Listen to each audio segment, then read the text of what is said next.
লালমনিরহাটে তৈরি করা হয় অটোমেটিক রেলওয়ে টার্নটেবিল। উদ্দেশ্য ছিল উত্তরাঞ্চলে ইঞ্জিন ও কোচ ঘোরানোর ঝামেলা কমানো, সময় ও অর্থ সাশ্রয় করা। তবে উদ্বোধনের পর যান্ত্রিক ত্রুটিতে অচল হওয়ার পর থেকেই পড়ে আছে এই টার্নটেবিল। রক্ষণাবেক্ষণের অভাবে জমেছে বৃষ্টির পানি, সেটি এখন মশা ব্যাঙের আবাস।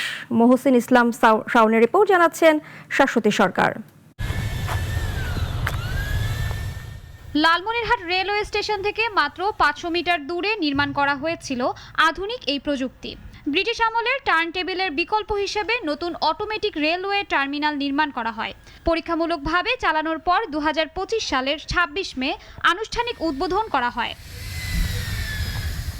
উদ্বোধনের পর থেকে ধরা পড়ে অটোমেশন ব্যবস্থার বড় ধরনের ত্রুটি, এতে আর চালু করা হয়নি।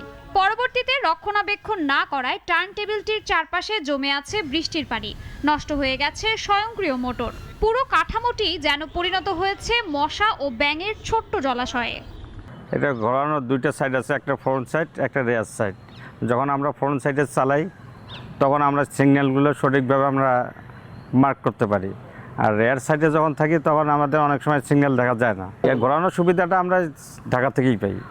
এক স্টেশন থেকে আরেক স্টেশনে যাব, তখন আমাদের প্রুফ পাস নিতে হয় আর কি, এবং মানে এটা নিতেও সমস্যা হয়। টার্নটেবিল অচল থাকায় প্রতি 2-3 মাস পর পর লালমনিরহাটের ইঞ্জিন ও কোচ ঢাকার কমলাপুর নিয়ে ঘুরিয়ে আবার ফিরিয়ে আনা হচ্ছে। এতে অতিরিক্ত জ্বালানি, সময় ও বিপুল অর্থ ব্যয় হচ্ছে বলে জানান এই কর্মকর্তা। লোকোমোটিভ ঘোরানোর জন্য যেই পরিমাণ ট্রাকটিভ ফোর্স প্রয়োজন, আমাদের এই টার্নটেবিলের মাধ্যমে সেটা ওইভাবে তৈরি করা সম্ভব নয়। বিষয়টি আরও বিস্ময়কর যে এই অটোমেটিক টার্নটেবিল নির্মাণের জন্য সংশ্লিষ্ট প্রকৌশলী 2024 সালে রেলপথ মন্ত্রণালয়ের শ্রেষ্ঠ উদ্ভাবক সম্মাননাও পান, অথচ বাস্তবে উদ্বোধনের পরদিনই থমকে যায় এই কার্যক্রম।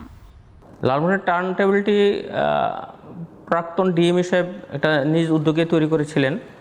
তো সেটা আমরা আমাদের পুরাতন লোকোমোটিভগুলো 1300, 2400 বা 3000 সিরিজ লোকোমোটিভগুলো আমরা টার্নটেবিলে ঘুরাতে পারি, কিন্তু 3000 সিরিজ লোকোমোটিভের অ্যাক্সেল লোড বেশি থাকায় সেগুলা ঘোরানো একটু রিস্ক। রেলওয়ে পরিকল্পনা বাস্তবায়ন ও রক্ষণাবেক্ষণ নিয়ে বড় প্রশ্ন তুলেছে এই প্রকল্প। দ্রুত সংস্কার করে টার্নটেবিলটি চালু করা না গেলে আরও বাড়বে রাষ্ট্রীয় অর্থের অপচয়। শাশ্বতী সরকার, নাগরিক।